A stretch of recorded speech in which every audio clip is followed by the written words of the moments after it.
स्वागत है दोस्तों। आप सुन रहे हैं कहानी वार्ता अपने दोस्त विक्रम के साथ। और आज हम शुरू करने जा रहे हैं वारदात का भाग 13। टी से 13 और टी से तारा सिंह। आज मुझे लगता है तारा सिंह का तारा बुझ जाएगा। चलिए बाकी बातें कहानी के एंड में। शुरू करते हैं वारदात भाग 13। खाने का कौर उन्होंने देवराज चौहान के मुंह में गले तक ठूस दिया। देवराज चौहान को अपना दम रुकता सा महसूस हुआ। वो तड़पा और मुंह में पड़ा सारा खाना बाहर निकाल दिया और खांसने लगा। उसके हाथ पीछे बंधे थे।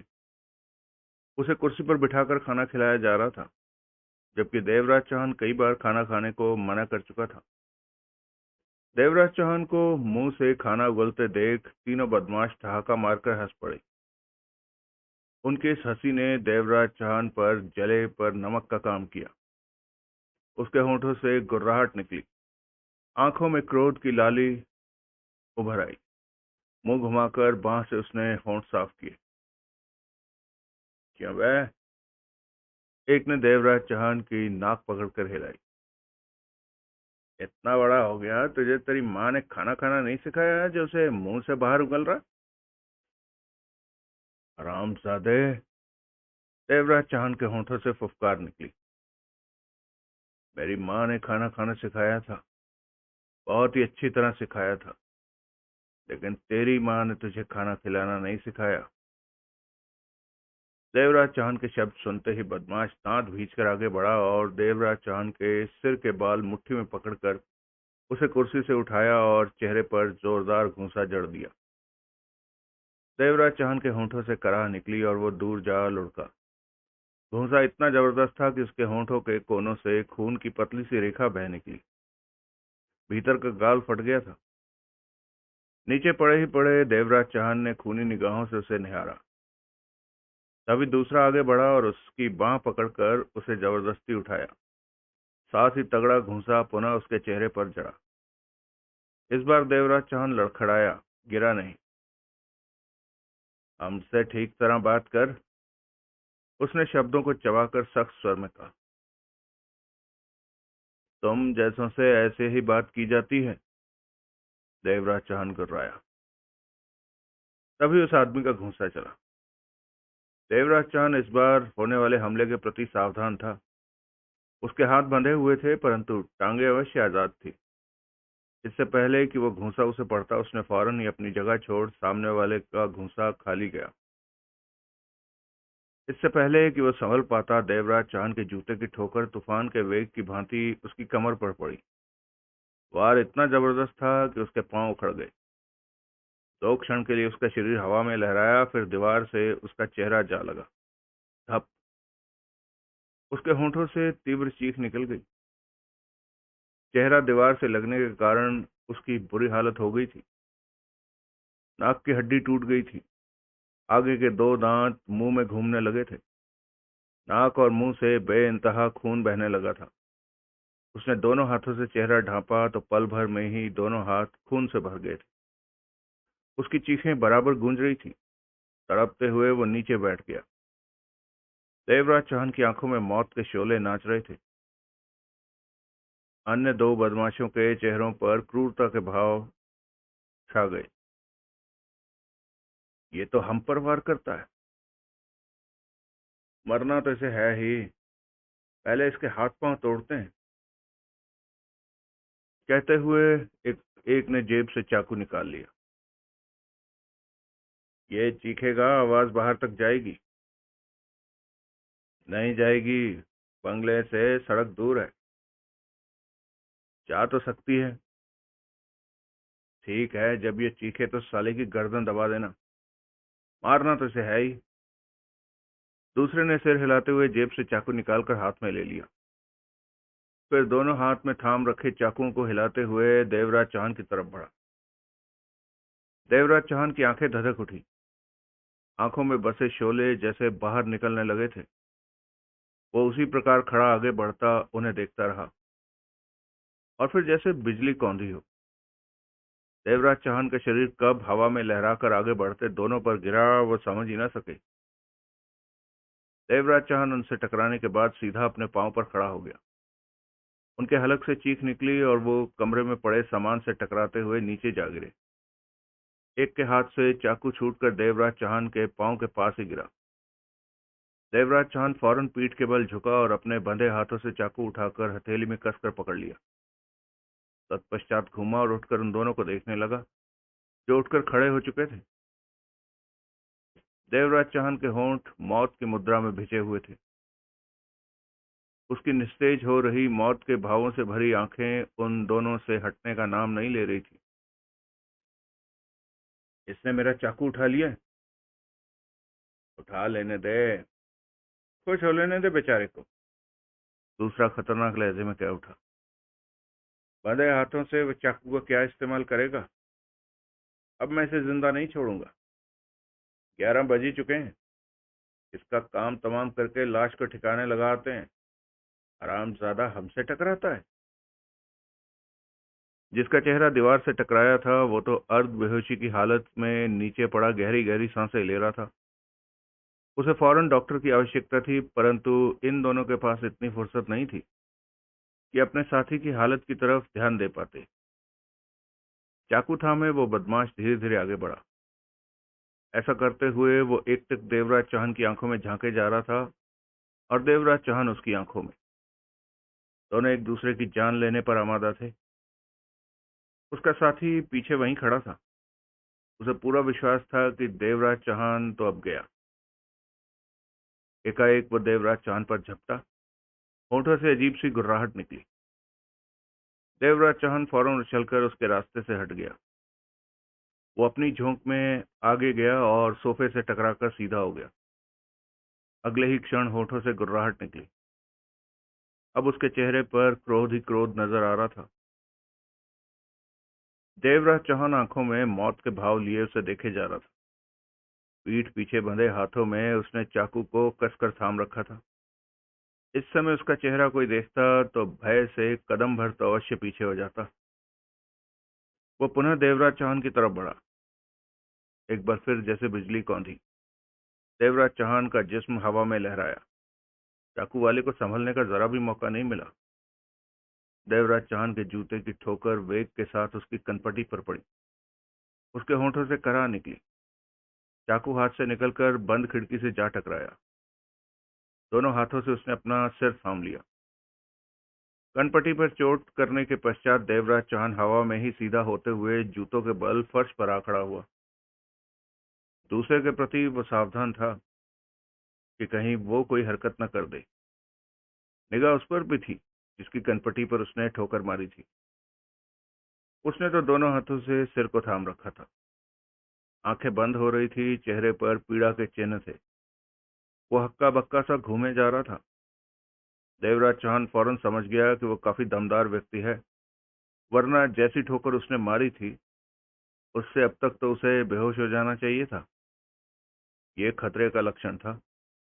उसने फौरन ही खुद को संभाल कर उसके सामने आ खड़ा होना था। और उसका ये अंदाजा तब और भी और उसका ये अंदाज तब और भी खतरनाक होना था। देवराज चौहान ने छोटी सी छलांग भरी और सांड की भांति अपने सिर की चोट उसके माथे पर मारी। उसके होंठों से चीख निकली। पछाड़ खाकर वो पीठ के बल गिरा। फिर न उठ सका। बेहोश हो गया था वो। कम से कम घंटा भर तो वो होश में नहीं आने वाला था। देवराज चौहान पलटा और तीसरे को देखने लगा। पीछे बंधे हाथों में अब भी उसने चाकू थाम रखा था। आंखों में मौत के भाव नाच रहे थे। मानना पड़ेगा, तीसरा दरिंदगी से भरे स्वर में कह उठा। ओ जिगर वाले आदमी, इन दोनों की तुमने जो गत बनाई है, इससे पहले किसी दूसरे ने नहीं बनाई थी। देवराज चौहान होंठ भींचे उसी मुद्रा में उसे घूरता रहा। मैं बचाऊं अभी, देखो तो सही, मेरा भी तुम यही हाल करते हो। तीसरे का स्वर बेहद खतरनाक था। उसने अकेले ही देवराज चौहान से टकराने का फैसला कर लिया था। इसे अपने चाकू पर भरोसा था, लेकिन मैं खाली हाथों से ही तुम्हारी ऐसी तैसी करूंगा। तुम्हारे हाथ पीछे बंधे हुए हैं। तुम्हारी टांगों के वारों का मैं ध्यान रखूंगा। फिर देखूंगा तुम मुझ पर वार करने में कैसे कामयाब होते हो। सुपरमैन तो तुम हो नहीं। देवराज चौहान के बिछे होंठ जरा भी न हिले। आंखों में मौत के भाव विद्यमान थे। दोनों हाथ दोनों हाथों को फैलाए वो बदमाश खतरनाक अंदाज में देवराज चौहान की तरफ बढ़ा। देवराज चौहान बुत की तरह खड़ा उसकी आंखों में झांकता रहा। करीब पहुंचते ही उसने देवराज चौहान पर घूंसा चलाया। देवराज चौहान फौरन नीचे झुका। उसका घूंसा खाली गया। इधर नीचे झुकते ही देवराज चौहान ने अपना सिर पूरी शक्ति के साथ उसके पेट में दे मारा। सिर का वार पेट में होते ही उसके गले से भैंसे की डकार निकली और वो पछाड़ खाकर नीचे जा गिरा। दोनों हाथ उसने पेट पर दबा लिए। पीड़ा के मारे वो तड़पने लगा। देवराज चौहान ने उसे संभलने का मौका नहीं दिया। वो फौरन आगे बढ़ा और उसकी छाती पर चढ़ बैठा। पीठ पीछे बंधे हाथों में थाम रखा चाकू नीचे दबे व्यक्ति के पेट में चुभने लगा था। चाकू की चुभन का एहसास पाकर वो अपनी पीड़ा को भूल गया। आंख खोली तो अपनी छाती पर सवार देवराज चौहान के चेहरे के भाव देखकर वो मन ही मन कांप उठा। देवराज चौहान के चेहरे पर दरिंदगी के गहरे भाव विद्यमान थे। मौत की काली छाया में उसकी आंखें डूबी हुई थी। जबड़े कसे हुए थे, होंठ सख्ती से भिजे हुए थे। इस समय वो किसी खतरनाक भेड़िए से कम नहीं लग रहा था। डाल दूं चाकू पेट में? देवराज चौहान खूंखारता भरे स्वर में कह उठा। नहीं नहीं। तुम रहम के काबिल नहीं हो। भगवान के लिए मुझे माफ कर दो। मैं खोल मुझे। क्या? मेरे हाथ खोल। देवराज चौहान ने वहशी स्वर में कहा। ध्यान रखना, चाकू मेरी मुट्ठी में दबा रहेगा और नोक तेरे पेट के साथ सटी रहेगी। जहां तूने गड़बड़ की वो चाकू तेरे पेट में धंस जाएगा। अपने हाथ सिर्फ मेरे हाथों पर बंधी रस्सी पर ही रखना। चाकू पर हाथ डालने की चेष्टा की तो अपनी मौत का तो खुद जिम्मेदार होगा। समझ गया ना मेरी बात? हाँ हाँ, समझ गया। घबराहट में उसका सर कांप रहा था। खोल मेरे हाथ के बंधन। मुझे उठने तो दो। नहीं, तू ऐसे ही मेरे बंधन खोलेगा? मैं तेरी छाती पर बैठा हूँ। इसी प्रकार लेटे ही लेटे तेरे हाथ आसानी से मेरे हाथों के बंधनों तक पहुंच सकते हैं। शुरू हो जा। देवराज चौहान की बात मानने के सिवाय उसके पास और कोई रास्ता नहीं था। इनकार करने का मतलब था चाकू का पूरा फल पेट में घुस जाना। चाकू की नोक निरंतर उसके पेट में चुभ रही थी। उसने दोनों हाथ सीधे किए और देवराज चौहान की कलाई पर बंधा नायलॉन की रस्सी को खोलने की चेष्टा करने लगा। मुझे चाकू दे दो तो मैं 1 सेकंड में बंधनों को काट दूं। बकवास मत कर। तू हाथ से ही बंधन खोलेगा। चाकू देकर मैं अपनी पीठ पर चाकू नहीं खाना चाहता। देवराज चौहान ने गुर्राकर मौत से भरे स्वर में कहा।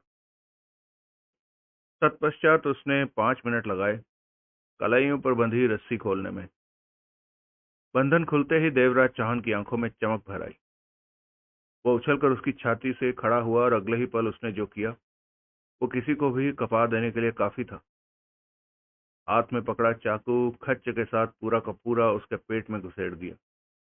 वो चीख भी न सका। फिर देवराज चौहान ने चाकू की मूठ को कसकर पकड़ा और पेट में ऊपर से नीचे तक चीरा दे दिया। वो तड़पा और उसी पल शांत हो गया। इस काम में जरा भी शोर नहीं हुआ। देवराज चौहान एकदम दरिंदा लग रहा था। हाथ में थमा खून से सना चाकू जिसकी नोक से बूंद बूंद खून टपक रहा था, हाथ भी जैसे खून से नहाया लग रहा था। इन लोगों के प्रति उसके मन में जरा भी हमदर्दी नहीं थी, क्योंकि ये लोग कुछ ही देर में उसकी हत्या करके उसकी लाश किसी चौराहे पर फेंकने वाले थे और अपनी जान बचाना उसकी निगाहों में कोई जुर्म नहीं था।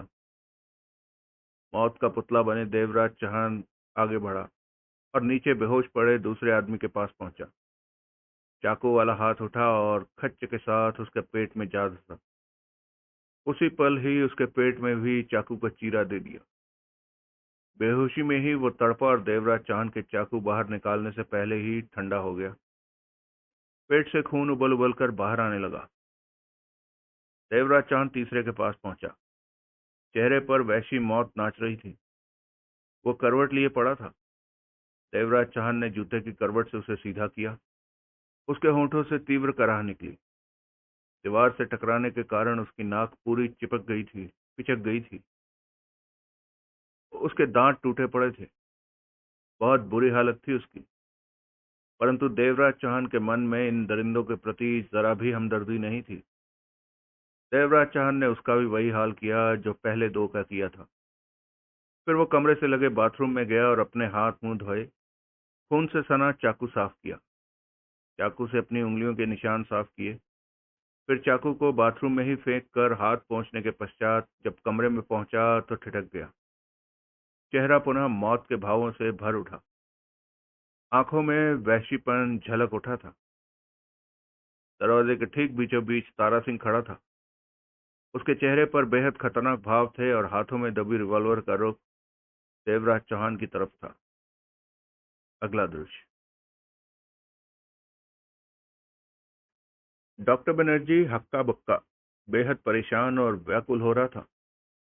पिछले 3 घंटों में वो तरह तरह के रसायन वैज्ञानिक घोल लेकर राजीव मल्होत्रा के चेहरे की प्लास्टिक सर्जरी उतारने की चेष्टा कर रहा था। परंतु वहां प्लास्टिक सर्जरी होती तो उतरती। थक हार कर अजीब सी निगाहों से वह राजीव मल्होत्रा को देखने लगा। राजीव मल्होत्रा मुस्कुराया। अब तो आपको विश्वास हो गया होगा कि ये मेरा असली चेहरा है। मैं नहीं मान सकता। डॉक्टर बनर्जी ने बांह से अपने चेहरे पर आए पसीने को पोंछा।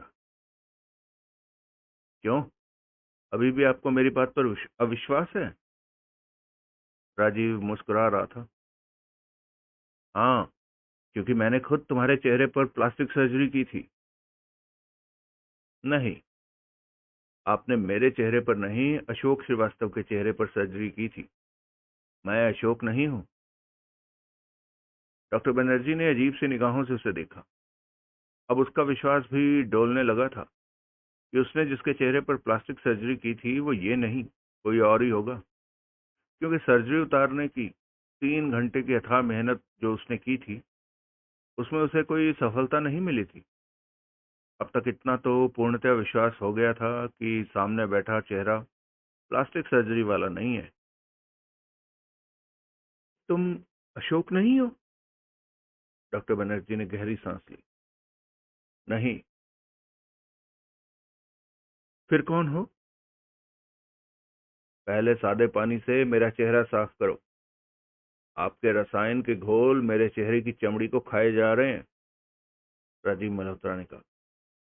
उसके बाद ही हम बातें करेंगे। डॉक्टर बनर्जी ने सादे पानी से उसके चेहरे को साफ किया। एक बात पहले आप बता दीजिए। क्या? अगर मैं अशोक न निकला तो आप मेरे साथ कैसा सलूक करेंगे? डॉक्टर बनर्जी ने उसकी आंखों में झांकते हुए सिगरेट सुलगाई। इस बात का जवाब मैं नहीं दे सकता। अगर तुम अशोक नहीं हो तो फिर तुम्हारा फैसला मेरे हाथ में नहीं है। सिर्फ अशोक का फैसला मेरे हाथ में है। तो मेरा फैसला कौन करेगा? खुद रंजीत श्रीवास्तव। राजीव मल्होत्रा चंद पलों तक खामोश रहा, फिर गहरी सांस लेकर कह उठा। मेरा नाम राजीव मल्होत्रा है। मैं दिल्ली का रहने वाला हूँ। तुमने अपना चेहरा रंजीत जैसा क्यों बना रखा है? डॉक्टर बनर्जी ने तीखे स्वर में कहा। इस बात का जवाब तो भगवान ही दे सकता है। राजीव मुस्कुराया। क्या मतलब? ये मेरा असली चेहरा ही है। इसमें कोई बनावट नहीं है। झूठ बोलते हो तुम। मैं डॉक्टर बनर्जी। राजीव ने उसकी बात काटकर अपने शब्दों पर जोर देकर कहा। अगर मैं झूठ कह रहा होता तो अब तक मेरा झूठ खुल चुका होता। आपने मेरे चेहरे को हर प्रकार से साफ करने की चेष्टा की है। अगर मेरे चेहरे पर किसी प्रकार का नकलीपन होता तो अब तक पकड़ में आ गया होता। डॉक्टर बनर्जी ने गहरी सांस ली, फिर कश लेकर कह उठा, रंजीत श्रीवास्तव के वेश में कब से तुम वहां रह रहे थे? जब आपने मुझे पकड़ा उससे सिर्फ चंद घंटे पहले से। और जो रंजीत श्रीवास्तव बना हुआ था वो कहाँ है? मुझे नहीं मालूम। राजीव ने जानबूझकर अपार्टमेंट का पता नहीं बताया जहां पर देवराज चौहान रंजीत उर्फ अशोक को बांध आया था। वो देवराज चौहान के मामले में किसी प्रकार का दखल नहीं देना चाहता था। वो नहीं जान वो नहीं चाहता था कि उसके मुंह से ऐसी कोई बात निकले जो देवराज चौहान के लिए नुकसानदेह हो। डॉक्टर बनर्जी ने उसकी आंखों में झांक कर सख्त स्वर में कहा, तुम अपने बारे में मुझे सब कुछ बताओ। ये भी बताओ कि तुम रंजीत कैसे बन गए।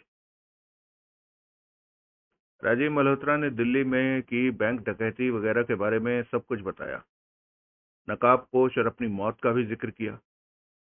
विशालगढ़ कैसे आया ये नहीं बताया। विशालगढ़ कैसे आया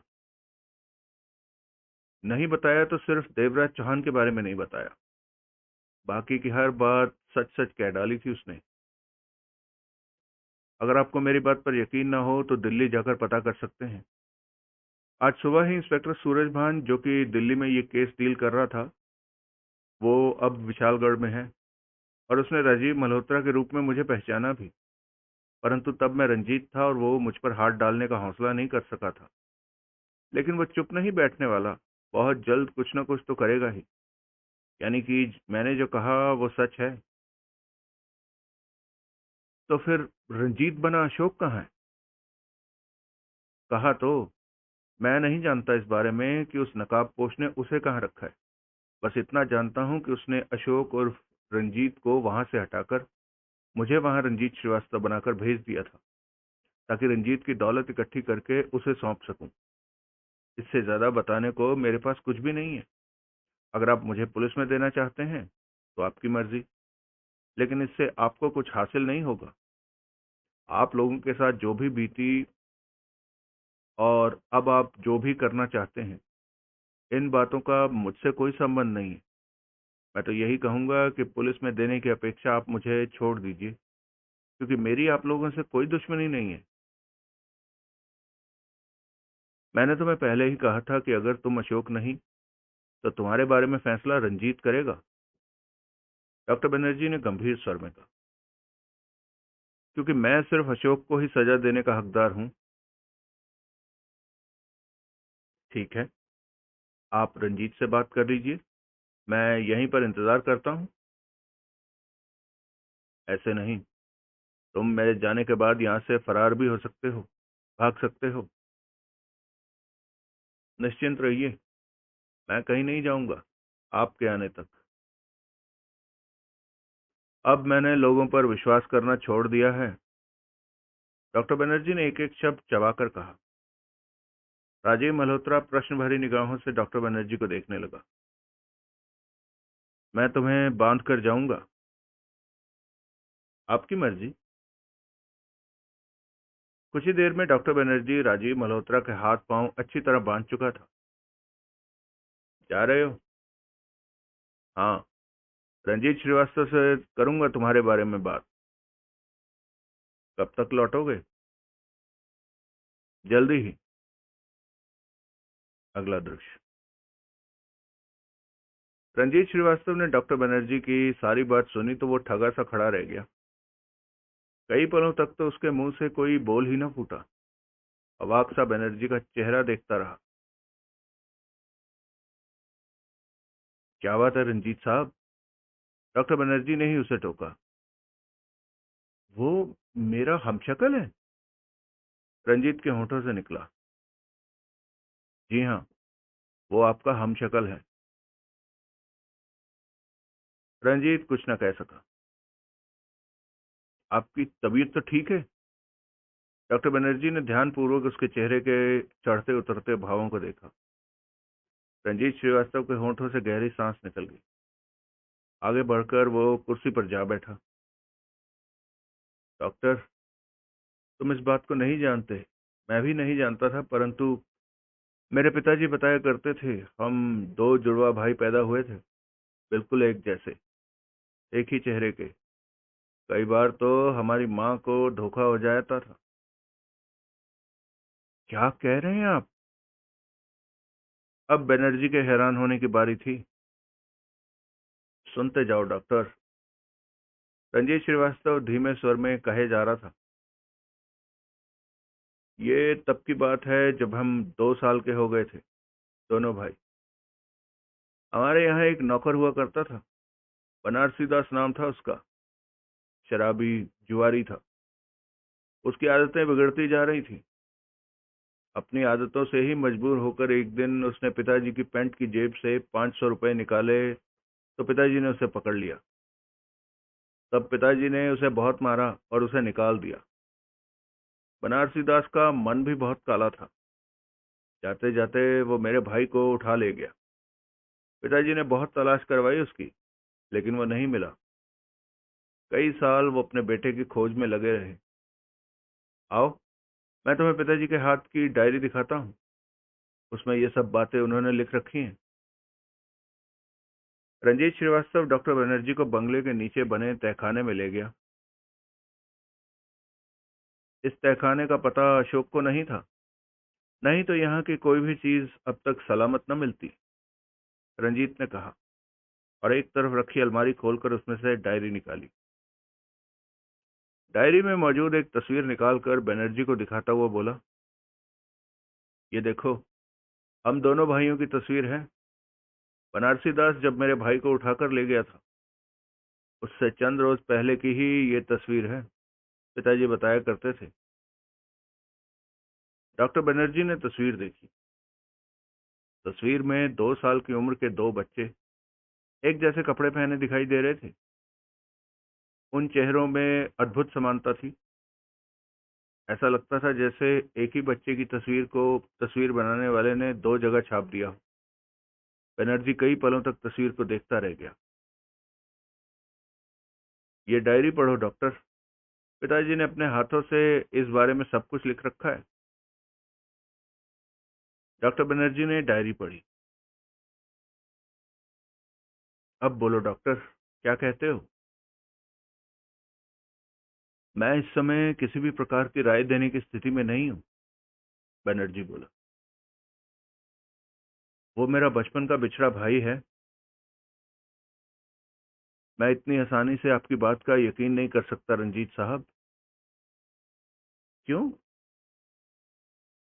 क्या मालूम वो आपका भाई ना हो। सब कुछ जानने के बाद भी तुम ऐसा कह रहे हो? रंजीत ने व्याकुलता से कहा। आजकल सच्चाई को पहचान पाना बहुत कठिन होता जा रहा है। कभी कभी तो बड़े बड़े झूठ सच से ज्यादा सच लगने लगते हैं। आप हमशक्ल होने की बिना पर उसे भाई कह रहे हैं। मेरे भाई को बनारसी दास उठाकर ले गया था। वो मेरा हमशक्ल ही था। डॉक्टर बनर्जी कुछ न बोला। और जिसकी बात तुम कर रहे हो वो भी मेरा हमशक्ल है। रत्ती भर भी फर्क न होने का मतलब है कि वो मेरा भाई ही है। पराइयों की शक्लें हूबहू नहीं मिलती। वो कहाँ है? मेरे मकान पर ही है। उसे बांध कर आया हूँ। चलो डॉक्टर, मैं उससे बात करूंगा। उसके बाद तुम ही फैसला करना। बनारसी दास की तस्वीर भी यहाँ मौजूद है। वो भी मैं साथ ले चलूंगा। सब कुछ सामने आ जाएगा। रंजीत ने बेसब्री से कहा। अगर वास्तव में वो मेरा बचपन का बिछड़ा भाई है तो मैं समझूंगा मुझे एक खजाना मिल गया। अब तो रात हो रही है। आप सुबह आकर उससे बात कर लीजिएगा। नहीं, मैं अभी उससे बात करूंगा। उससे बात किए बिना तो अब मुझे नींद भी नहीं आएगी। रंजीत साहब, क्षण भर की चुप्पी के पश्चात डॉक्टर बनर्जी बोला। उसने खुद स्वीकार किया है कि दिल्ली में अपने दोस्तों के साथ मिलकर बैंक डकैती की। ऐसे इंसान को दुनिया के सामने आप अपना भाई कह सकेंगे? डॉक्टर बनर्जी, रंजीत श्रीवास्तव के स्वर में विश्वास का पुट था। अगर वो मेरा भाई है तो ढोल पीट कर उसे भाई कहूंगा। मेरे पास बहुत दौलत है। मैं उसके जुर्म पर दौलत की चादर बिछाकर उसे ढक दूंगा। आप चलिए, मैं उससे बात करता हूँ। पहले मुझे यकीन तो हो जाए कि वो मेरा भाई है। बनारसी दास की तस्वीर साथ ले चलिएगा। 15 मिनट बाद रंजीत श्रीवास्तव डॉक्टर बनर्जी के साथ बाहर निकला। वो दोनों कार में सवार होने ही जा रहे थे कि फाटक पर गाड़ी की हेडलाइट चमकी। वो ठिठक गए। कुछ ही देर बाद पुलिस जीप उसके पास पोर्च में आकर रुकी और इंस्पेक्टर सूरज भान नीचे उतरा। साथ में दो पुलिस वाले थे। सूरज भान उसके पास पहुंचा। उसके चेहरे पर नींद और थकावट के भाव छाए हुए थे। आज ही वो दिल्ली जाकर दिल्ली से वापस लौटा था। दिल्ली से वो राजीव मल्होत्रा से संबंधित फाइल ले आया था। माफ कीजिएगा, सूरज भान बोला। आपको बेवक्त तकलीफ दी। कोई बात नहीं, बोलो, क्या काम है? रंजीत श्रीवास्तव स्थिर लहजे में बोला। मुझे आपकी उंगलियों के निशान चाहिए, मिस्टर राजीव मल्होत्रा, सूरज भान ने कहा।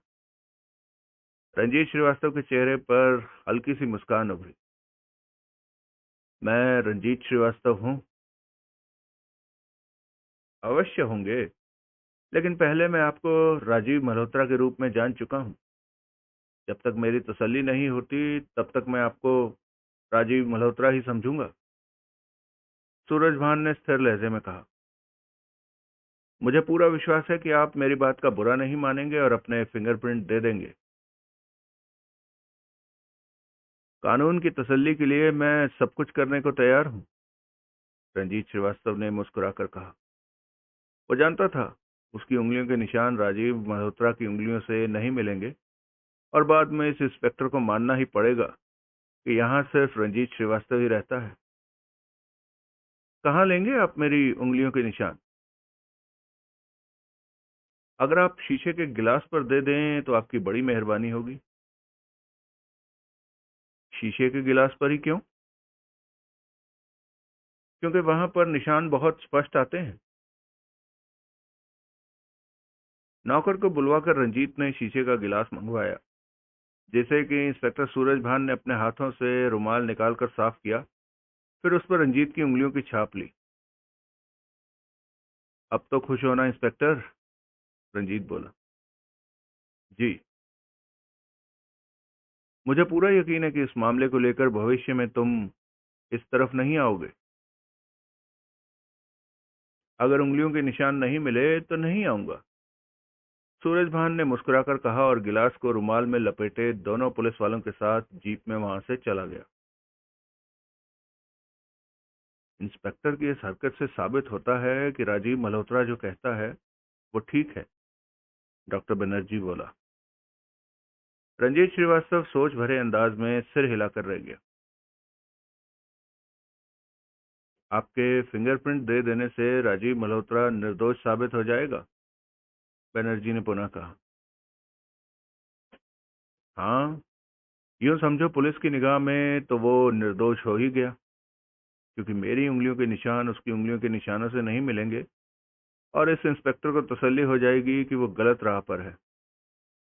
चलो डॉक्टर, राजीव मल्होत्रा से मैं जल्दी बात करना चाहता हूँ। अगला दृश्य। तुम तो वास्तव में बहुत खतरनाक हो, तारा सिंह दांत भींचकर गुर्राया। तुमने क्या सोचा था कि तुम्हारे ये तीन आदमी मुझे बांध कर रख सकते हैं? देवराज चौहान ने दांत भींचकर कहा। हाँ, अब मैं तुम्हारी बात का यकीन करता हूँ, तारा सिंह ने पूर्वतः लहजे में कहा। तुम वास्तव में बहुत खतरनाक इंसान हो। ठीक कहा तुमने। देवराज चौहान के गले से मौत की सी गुर्राहट निकली। मैं इन्हें बेहोश ही करता अगर इन्होंने मेरी जान लेने का इरादा न बनाया होता। ये मुझे जान से मारने जा रहे थे, इसलिए इन्हें जिंदा छोड़ना मेरे उसूलों के खिलाफ था। जान तो मैं भी तुम्हारी लेने वाला हूं। तारा सिंह ने हाथ में दबी रिवॉल्वर हिलाई। जब ले लो तब कहना, देवराज चौहान ने खूनी स्वर में कहा। अभी तो मैं तुम्हारे सामने जिंदा खड़ा हूं और गोली तुम्हारी रिवॉल्वर के चैम्बर से बाहर नहीं निकली है। गोली निकलने में कितनी देर लगती है? तारा सिंह मौत किसी हंसी हंसा। गोली निकलने में तो देर नहीं लगती तारा सिंह, परंतु कभी कभी ट्रिगर दबाने में देर लग जाती है, जैसे अब होती जा रही है। देवराज चौहान के स्वर में वहशीपन झलकने लगा था। एक बात का ध्यान रखना, ये जंगली इलाका है। गोली की आवाज दूर दूर तक जाएगी। फायर करके तुम बचे नहीं रह सकते। आज तक तो मैंने न जाने कितने फायर किए हैं, फिर भी बचा हुआ हूं। तो फिर आज आखिरी फायर करके भी देख लो। देवराज चौहान गुर्राया। तारा सिंह ने दांत भींचकर रिवॉल्वर वाला हाथ सीधा किया कि तभी उसे अपनी पीठ पर चुभन महसूस हुई। उसका हरकत करता जिस्म ठिठक गया। पीछे से महादेव का बेहद खतरनाक स्वर उसके कानों में पड़ा। खबरदार, अगर 1 इंच भी हिले तो मैं तुम्हारी पीठ में 6 की 6 गोलियां उतार दूंगा। इसी तरह खड़े रहो, अगर खैरियत चाहते हो तो। तारा सिंह ठगा सा खड़ा रह गया। उधर देवराज चौहान जब तारा सिंह से बातें कर रहा था तो तारा सिंह के पीछे उसने महादेव की झलक पा ली थी। इसी कारण उसने तारा सिंह को बातों में लगाए रखा। वो चाहता था कि महादेव भी बातें सुनकर स्थिति भांप ले और उसी के मुताबिक कदम उठाए। कौन हो तुम? तारा सिंह के होठों से निकला। छोड़ो इस बात को कि मैं कौन हूं। महादेव का लहजा खतरनाक था। अपने हाथ में पकड़ी रिवॉल्वर ढीली करो। मेरा हाथ तुम्हारी रिवॉल्वर लेने के लिए आगे आ रहा है। इसके साथ ही महादेव का दूसरा हाथ आगे आया और तारा सिंह के हाथ में दबी रिवॉल्वर को लेकर सामने खड़े देवराज चौहान की तरफ उछालते हुए तारा सिंह को धक्का दिया। तारा सिंह लड़खड़ाता हुआ कमरे के भीतर आ गया। देवराज चौहान के हाथ में महादेव की फेंकी रिवॉल्वर दब चुकी थी। तारा सिंह ठिठका और पलटकर महादेव को देखा तो चौंक पड़ा। तुम तुम तो दिन में यहां आए थे, पड़ोस में रहते हो, तो तुम्हारा इस मामले से क्या मतलब? तारा सिंह के चेहरे पर असमंजसता के भाव थे।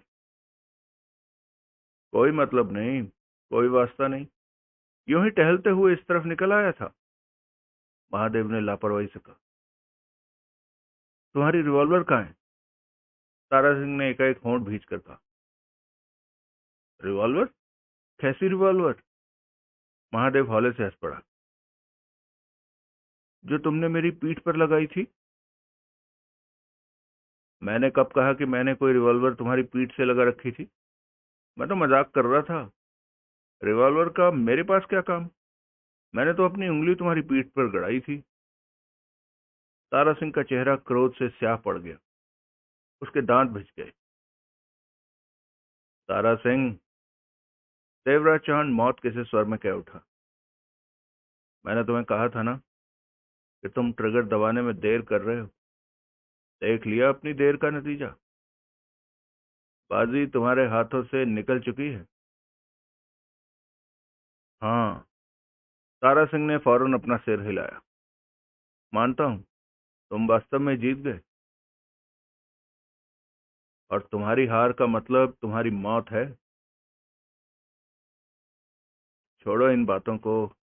मैं अभी फोन पर चंद्र प्रकाश दिवाकर से बात करके कल तुम्हारी रकम मंगवा लेता हूँ। तुम कितना कह रहे थे? एक मुश्त में 1 करोड़ की बात कही थी ना तुमने? रहने दो तारा सिंह। देवराज चौहान मौत से भरे भाव में मुस्कुराया। इस सौदे में मेरी दिलचस्पी समाप्त हो गई है। अब मुझे कुछ भी नहीं चाहिए सिवाय तुम्हारी जान के। पागलपन मत करो। तारा सिंह जल्दी से बोला। तुम्हें बहुत बड़ी रकम मिलेगी। मैंने अपनी जिंदगी में बहुत बड़ी बड़ी रकमें देखी हैं। मैं ऐसे किसी लालच में नहीं पड़ना चाहता कि दोबारा किसी प्रकार का खतरा मेरे सिर पर आ जाए। बेकार की बात मत करो। इन बातों में ये सब तो चलता ही रहता है। नहीं तारा सिंह, मेरे उसूलों में एक बात शामिल है कि मौत का खेल खेलो या फिर शराफत के साथ चलो। तुम शराफत के साथ नहीं चले तो अब मौत का खेल ही सही। दौलत से मुझे प्यार है। दौलत के लिए हर समय खतरे के कुएं में टांगे लटकाए बैठा रहता हूँ, परंतु दौलत के लिए मैं अपने उसूल को तोड़कर तुझ जैसे धोखेबाज को जिंदा नहीं छोड़ सकता। तारा सिंह ने पहली बार सूखे होंठों पर जीभ फेरी। महादेव उनकी बातें सुनकर मामला समझने की चेष्टा करते हुए कमरे में पड़ी तीनों कटी फटी विक्षिप्त लाशों को देख रहा था और सोच रहा था कि देवराज चौहान इंसान है या शैतान, क्योंकि आज की तारीख में उसने 4 कत्ल कर दिए थे और 5वां भी शायद होने ही वाला था। मेरी जान लेकर तुम्हें कोई फायदा नहीं होगा, अलबत्ता मुझसे दोस्ती करके दिवाकर सेठ से दौलत को हासिल कर सकते हो। तारा सिंह की आवाज में व्याकुलता का पुट था। तुम जैसे कुत्तों से देवराज चौहान बहुत दूर रहता है, दोस्ती नहीं करता। तुमने मेरी जान लेने की चेष्टा की है, बदले में अब तुम अपनी जान दोगे। उसी पल तारा सिंह ने किसी चीते के समान देवराज चौहान पर छलांग लगा दी। देवराज चौहान सावधान था। जिंदगी के उस आखिरी पल में उसे तारा सिंह से ऐसी ही किसी हरकत की उम्मीद थी। इससे पहले कि देवराज चौहान से तारा सिंह टकराता, देवराज चौहान ने दांत भींचकर अपना हाथ जोर से घुमाया। हाथ में दबा रिवॉल्वर वेग के साथ तारा सिंह की कनपटी से टकराया। तारा सिंह चीख कर दाईं तरफ लुढ़क गया। नीचे गिरते ही उसने संभलने की चेष्टा की तो उसी क्षण देवराज चौहान के जूते की ठोकर उसके चेहरे पर पड़ी। तारा सिंह तीव्र कराह के साथ लुढ़कता हुआ महादेव के करीब जा पहुंचा। महादेव ने झुककर उसे थामना चाहा तो देवराज चौहान ने सख्त स्वर में उसे रोक दिया। नहीं महादेव, देवराज चौहान अपना शिकार खुद करता है। महादेव ने फिर तारा सिंह को थामने की चेष्टा नहीं की। तभी देवराज चौहान हाथ में रिवॉल्वर दबाए उसकी तरफ बढ़ा। तारा सिंह उसके चेहरे पर छाए भावों को देखकर मन ही मन सिहर उठा। इससे पहले कि वो नीचे से उठ पाता, ठक ठक, देवराज चौहान की टांग बिजली की गति की भांति 2 बार घूमी और जूते की एड़ी दोनों बार तारा सिंह की कनपटी से टकराई। तारा सिंह को चीखने का भी मौका नहीं मिला और वो बेहोशी की गर्त में डूबता चला गया। देवराज चौहान दांत भींचे क्रूरता भरी निगाहों से कई पलों तक बेहोश तारा सिंह को देखता रहा। फिर रिवॉल्वर जेब में डालकर पलटा और आगे बढ़कर बाथरूम में प्रवेश कर गया। वहां छोड़ा चाकू लेकर जब बाथरूम से बाहर निकला तो चेहरे पर वहशीपन के भाव विद्यमान हो चुके थे। महादेव ने उसे देखा, उसके हाथ में पकड़े चाकू को देखा। जो तुम करने जा रहे हो वो करना जरूरी है क्या? महादेव के होंठों से बेचैनी से भरा स्वर निकला। देवराज चौहान ने महादेव को देखा भी नहीं और चाकू थामे फर्श पर बेहोश पड़े तारा सिंह की तरफ बढ़ने लगा। महादेव के होंठ भिज गए। वो पलटा और आगे बढ़कर खिड़की खोली और बाहर देखने लगा। कमरे में जो होने जा रहा था उसे देखना वो जरूरी नहीं समझता था। पीछे से आती उसके कानों में आवाजें पड़ी। उन आवाजों में तारा सिंह की पीड़ा भरी कराह भी मौजूद थी, जो कि बेहोशी में उसके होठों से निकल रही थी। फिर चंद पलों बाद कमरे में गहरा सन्नाटा व्याप्त हो गया। कदमों की आहट सुनकर उसने पलट कर देखा। देवराज चौहान बाथरूम से बाहर निकल रहा था, हाथों को धोकर। अब उसका चेहरा सामान्य था। महादेव की निगाह तारा सिंह पर टिकी, जो कि मरा पड़ा था। उसका पेट खुल चुका था। अब वहां 3 की अपेक्षा पेट कटी 4 लाशें मौजूद थी। अगर तुम नहीं आते तो इसकी जगह मेरी लाश पड़ी होती, देवराज चौहान बोला। मैं समझता हूं, महादेव ने गंभीरता से सिर हिलाया, लेकिन तुम ये बात भूल रहे हो कि एक ही दिन में तुमने 5 हत्याएं की हैं। एक को जिंदा ट्रक के आगे फेंक दिया और 4 का पेट चाकू से फाड़ कर उन्हें मार डाला। बहुत खतरनाक हो तुम। गलतफहमी है तुम्हारी। देवराज चौहान ने उसकी आंखों में झांका। इन पांचों में से किसी की भी जान लेने का मेरा इरादा नहीं था, परंतु इन पांचों ने मेरी जान लेने की चेष्टा की थी, तभी तो ये मेरे हाथों से मरे। अपनी निगाहों में मैंने इंसाफ ही किया है।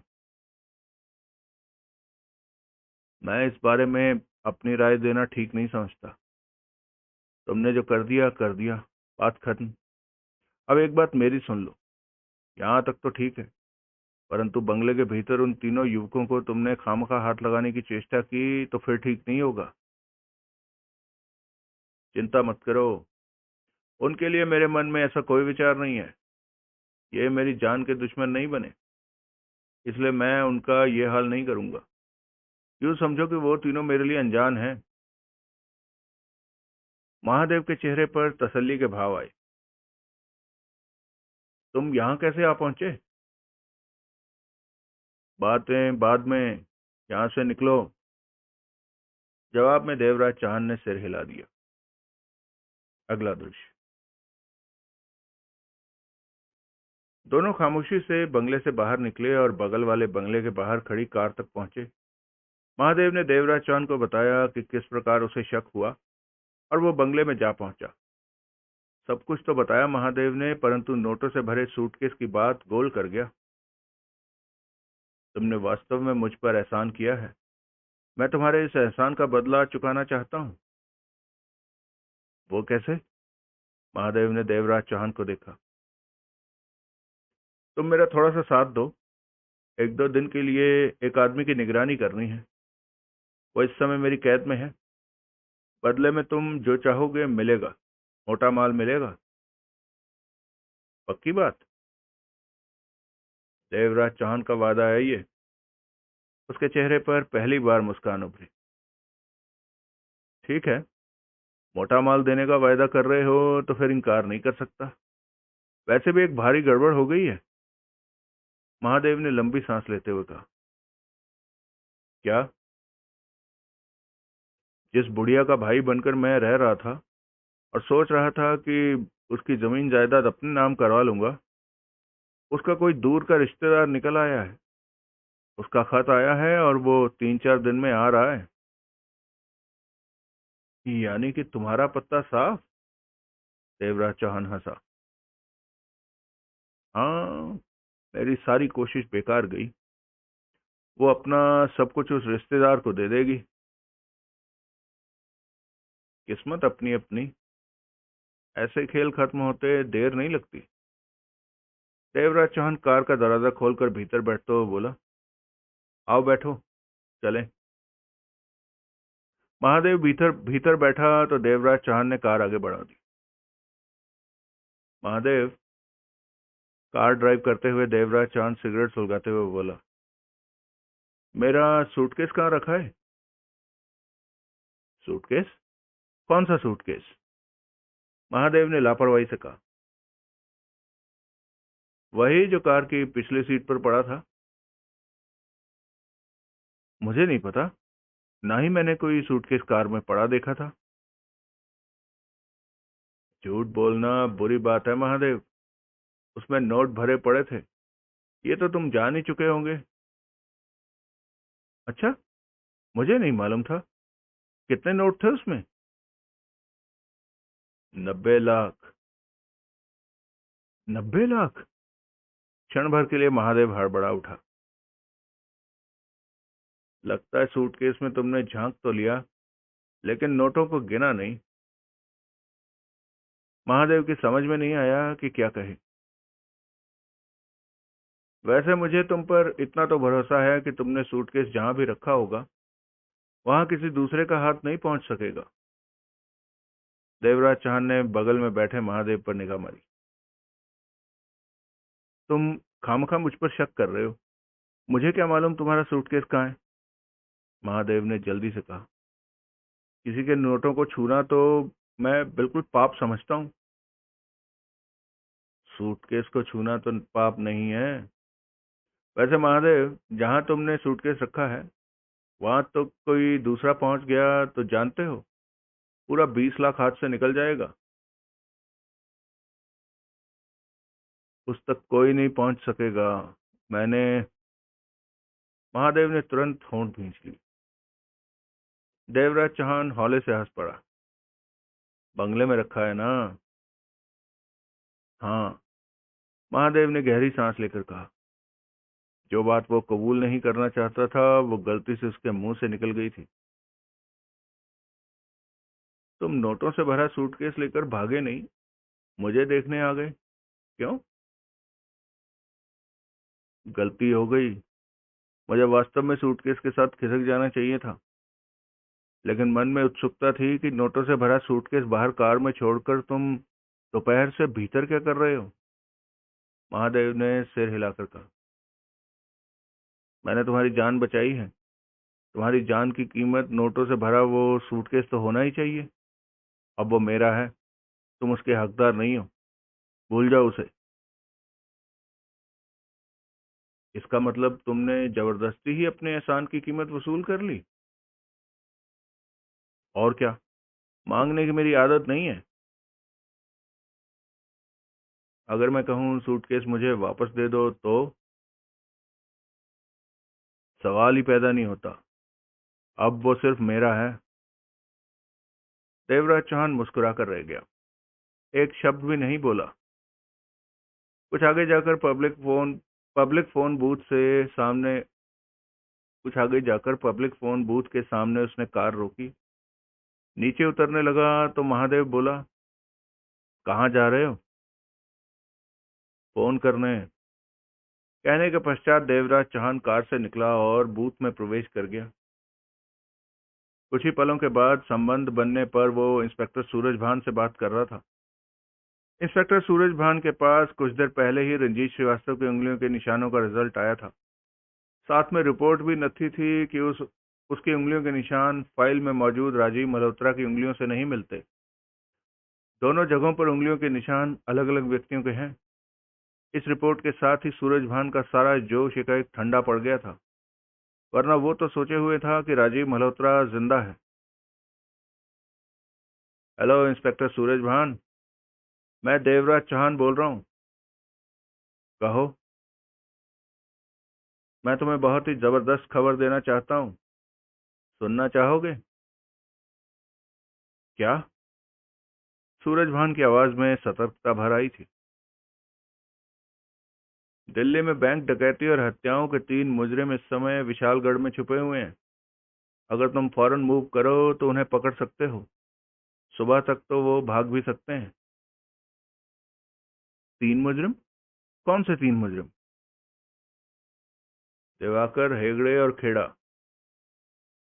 क्या, ये तीनों विशालगढ़ में हैं? सूरज भान उत्तेजित होकर चीखा। कहाँ है वो?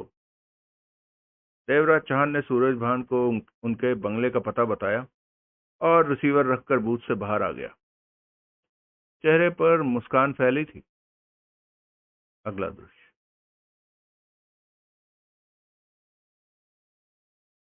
राजीव मल्होत्रा की निगाहें डॉक्टर बनर्जी के साथ आए रंजीत श्रीवास्तव पर जा टिकी। दोनों कई पलों तक एक दूसरे को देखते रहे।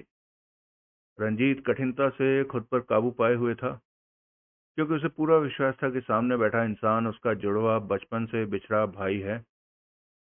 और राजीव मल्होत्रा अपने हमशक्ल को देखकर हैरान हो रहा था। कौन हो तुम? आखिरकार रंजीत श्रीवास्तव ने वहां छाई खामोशी को तोड़ते हुए पूछा। मैं डॉक्टर बनर्जी को बता चुका हूं कि मैं कौन हूं। कहने के बाद उसने डॉक्टर बनर्जी को देखा। आप कब तक मुझे इस तरह बांधे रखेंगे? मेरे जिस्म का एक एक हिस्सा टूट रहा है। डॉक्टर बनर्जी ने प्रश्न भरी निगाहों से रंजीत को देखा। डॉक्टर, खोल दो इसे। डॉक्टर बनर्जी ने राजीव को खोल दिया। तुम दिल्ली के रहने वाले हो? रंजीत ने कहा। हाँ। तुम्हारे पिता का नाम क्या था? राजीव मल्होत्रा ने असमंजसता भरी निगाहों से उसे देखा। तुम्हें मेरे पिता से क्या लेना देना?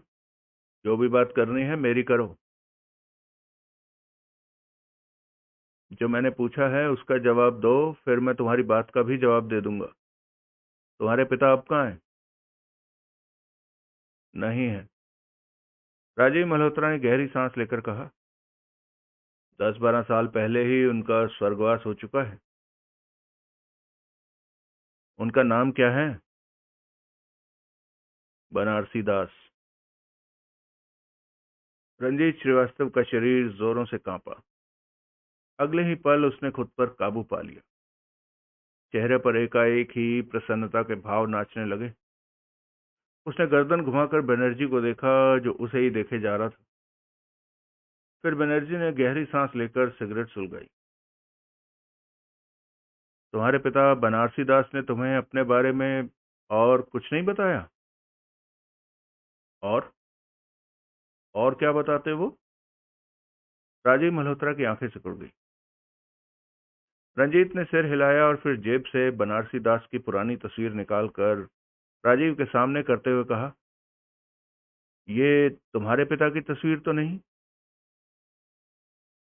राजीव ने तस्वीर देखी तो चौंक पड़ा। ये ये तो मेरे पिता की तस्वीर है। तुम्हारे पास कहां से आई? राजीव के होंठों से निकला। रंजीत ने डॉक्टर बनर्जी को देखा। अब आप बताओ डॉक्टर, क्या अब भी शक की कोई गुंजाइश है? नहीं, आप ठीक कह रहे हैं कि ये बनर्जी का एक खामोश हो गया। बात क्या है? राजीव असमंजसता में घिरा बोला। मेरे पिता की तस्वीर आपके पास कहां से आई? मेरी समझ में तो कुछ भी नहीं आ रहा। ये तस्वीरें दिखाकर तो आप लोगों ने मुझे। राजीव, रंजीत ने गंभीर स्वर में कहा, बनारसी दास कभी मेरे पिताजी के पास बंगले में नौकर हुआ करता था। एक दिन उसे पिताजी ने चोरी करते हुए पकड़ लिया, उसे मारा। अपनी बेइज्जती और मार का बदला लेने के लिए बनारसी दास मेरे जुड़वा भाई को उठाकर भाग गया था। क्या मतलब? राजीव का मुंह खुला का खुला रह गया। मतलब ये कि तुम और कोई नहीं, वही हो जिसे बनारसी दास लेकर भागा था। तब तुम 2 साल के थे। तुम मेरे भाई, मेरे हमशक्ल हो। कहते हुए रंजीत श्रीवास्तव की आवाज में भारीपन आ गया। तुम्हें पिताजी ने बहुत ढूंढा, कई साल ढूंढते रहे, लेकिन तुम कहीं भी नहीं मिले। जब वो आखिरी सांस ले रहे थे तब भी तुम्हें याद कर रहे थे कि जाने तुम किस हाल में हो गए। आ मेरे भाई, मेरे गले लग जा। मैं तो आशा ही छोड़ बैठा था कि कभी दूसरा भाई मुझे मिलेगा। रंजीत की आंखों में पानी चमक उठा। राजीव अपनी जगह से नहीं हिला। रंजीत को देखता ही रहा एक टक। देख क्या रहे हो? मेरे गले से नहीं लगोगे? कहने के साथ ही रंजीत ने आगे बढ़कर राजीव को अपनी बाहों में समेट लिया। राजीव की बाहें भी खुद ब खुद उससे सिमटती चली गई। तुम मिले भी तो किस मोड़ पर? सब कुछ होते हुए भी। दो बातें ऐसी हैं कि जिस पर मैं विश्वास नहीं कर सकता। नहीं, दो बातें ऐसी हैं कि जिस पर मैं अविश्वास नहीं कर सकता। राजीव मल्होत्रा ने उसकी बात काटकर गंभीर स्वर में कहा, एक तो मेरे पिताजी, यानी कि बनारसी दास की तस्वीर का तुम्हारे पास होना, और दूसरी बात तुम ठीक मेरी शक्ल के हो। तीसरी एक और बात पैदा होती है कि तुम बहुत पैसे वाले हो। इसलिए मुझे भाई कहने के पीछे तुम्हारा कोई स्वार्थ नहीं हो सकता। मतलब कि इस बात पर मैं विश्वास करता हूं कि तुम वास्तव में मेरे बचपन में बिछड़े जुड़वा भाई हो। रंजीत श्रीवास्तव का चेहरा खिल उठा। लेकिन मुझे दुनिया के सामने तुम भाई ना ही कहो तो ठीक होगा। क्यों? रंजीत के होंठों से निकला। राजीव ने गहरी सांस ली, फिर गंभीर स्वर में कह उठा,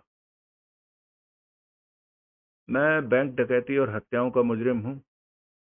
अगर मेरा नाम तुम्हारे साथ जुड़ गया तो तुम्हारी बहुत ही ज्यादा बदनामी होगी।